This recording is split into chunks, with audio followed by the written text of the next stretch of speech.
Imagine you come back after a long, tiring day at work. You decide, oh boy, I'm going to play some video games to cheer me up. You boot up your console, you load up into a game, but wait, before you can play this game, watch a 1-minute ad from NordVPN. Annoyed, you wait out the ad and eventually get into game. You load into Warzone, and considering how garbage you are at the game, you die basically instantly, but think, oh well, at least I can just skip the kill cam and respawn. You can't. This kill cam was brought to you by Raid Shadow Legends, and you will be sure they're going to make sure you watch this ad before you get back into game. Now this doesn't sound like fun, does it? Well, it's coming whether you like it or not, because the wheels of capitalism stop for no one.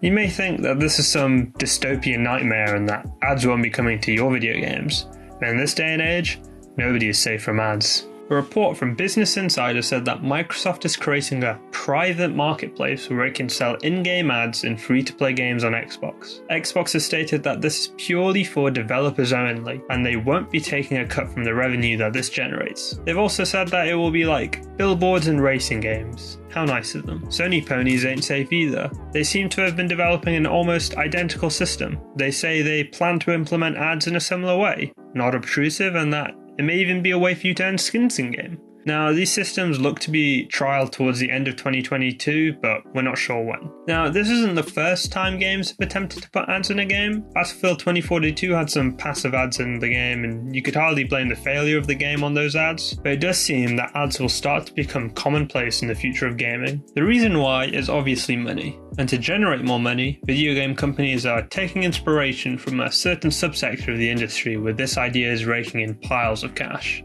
The mobile game market. Now you might think that mobile gamers ain't real gamers as you sit alone in your mother's basement, but the mobile gaming market has become the driving force behind the overall video game market. In fact, they account for almost 50% of all gaming revenue worldwide, and mobile game revenue is on track to surpass the $100 billion mark by 2023. So clearly, people are spending a bit too much on Clash of Clans and Candy Crush.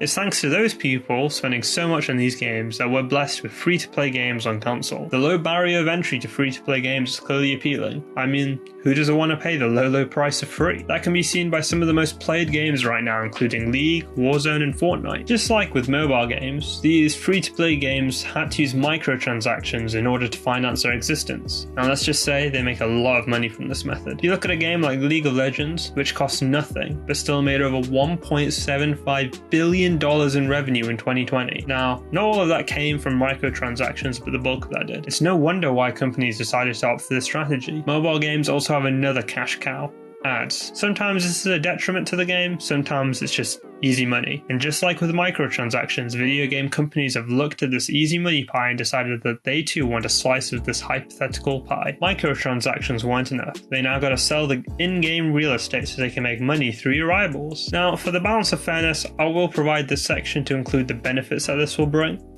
Number 1, money. Number 2, I've run out.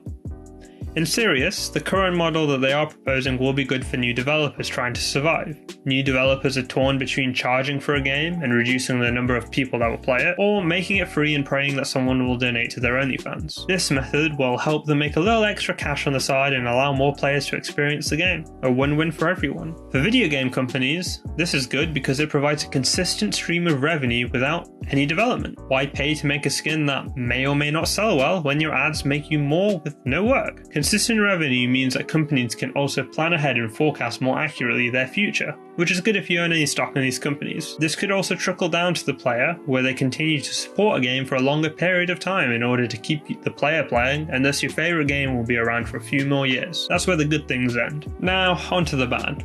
The first bad thing is the word mainly. When Sony and Microsoft say this is mainly for free-to-play games, that's worrying. It's just a nice PR way of saying that this will most definitely be coming for full-price games. We just don't want to do a Netflix right now and make people hate us. When you pay £60 for a game and that game has ads, you can't help but feel cheated.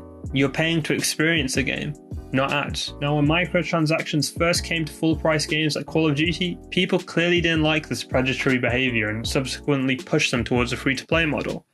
This same cycle is likely to appear once again with adverts. Some executive is going to get too greedy and push for ads in a full-price game, and unless that game gets some serious backlash, They won't stop. Another issue is that right now, they say the ads won't disrupt from the experience. They won't be obtrusive or get in the way, but we know that won't be the case. I know ads are meant to work more subliminally and are meant to get you used to the product, so casual product placement should be enough. But when companies start offering more and more cash to take up real estate, eventually you run out of non-obtrusive ways. On top of that, games that thematically don't fit adverts are going to be at a disadvantage, and so they'll bend over backwards for that moolah. Imagine you're playing Skyrim and an NPC tells you about NordVPN. It just takes you out of the game. It's not meant to be there. Also, the prior benefit of having the game supported for a long period of time can turn into a detriment in the long run. Look at games like GTA. They see no point in innovating and creating a new game because they can make money by doing very little to keep the player base engaged. I mean, this game has been around for nearly a decade.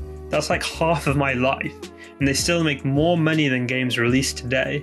Innovation loses the return on investment it had before. Finally, we know that once this revenue pile gets big enough, Sony and Microsoft will start taking a cut, and that cut will get progressively bigger until the original benefit of aiding new and upcoming developers will be negligible. You can see this with platforms like Spotify or YouTube. Basically, ads are a cancer that are making their way to video games, and unless there's a collective backlash, companies will continue to do shitty behavior until it hurts their bottom line.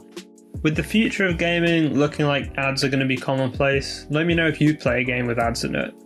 I could probably accept a game with ads if they're not obtrusive, but the second they get in the way, I'm going to be out. I hope you guys learned something useful. Thanks for watching, and have a wonderful day.